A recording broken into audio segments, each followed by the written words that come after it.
Popullsia e Kinës ra për të katërtin vit radhazi në 2025, ndërsa shkalla lindjeve ra në një nivel të rekord të ulët sipas të dhënave zyrtare. Popullsia u tkur me 3.39 milion në 1 miliard e 405 milion, një rënje më e shpejtë se në vitin 2024. Lindjet ra në 7.92 milion në vitin 2025, duke shënuar një rënje prej 17% krahasuar me 2024, ndërsa vdekjet u rritën në 11.31 milion nga 10.93 milion në vitin 2024, treguan shifrat nga Byroja Kombëtare e Statistikave të Kinës. Shkalla e lindjeve në vend ra në 5.63 për çdo 1.000 banor.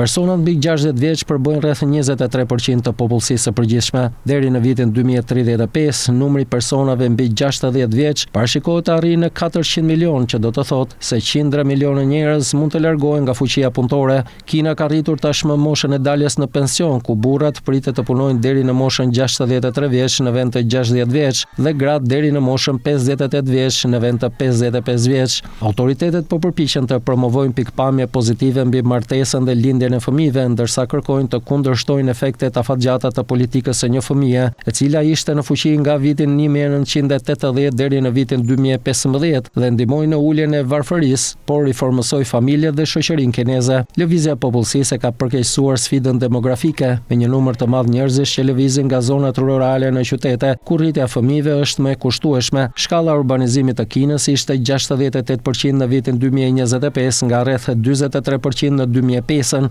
Politik bërësit e kanë bërë planifikimin e popullsisë një pjesë të rëndësishme të strategjisë ekonomike të vendit. Këtë vit, Pekini përballet me kosto të mundshme prej rreth 180 miliard juanësh ose 25.8 miliard dollar për të shtuar lindjet. Masat përfshin një subvencion kombëtar për fëmijët të prezantuar vitin e kaluar dhe një angazhim që nga viti 2026 gratë nuk do të kenë asnjë shpenzim nga xhepi gjatë shtatzanisë, me të gjitha kostot mjekësore të rimbursuara plotësisht nga Fondi Kombëtar i Sigurimeve Mjekësore.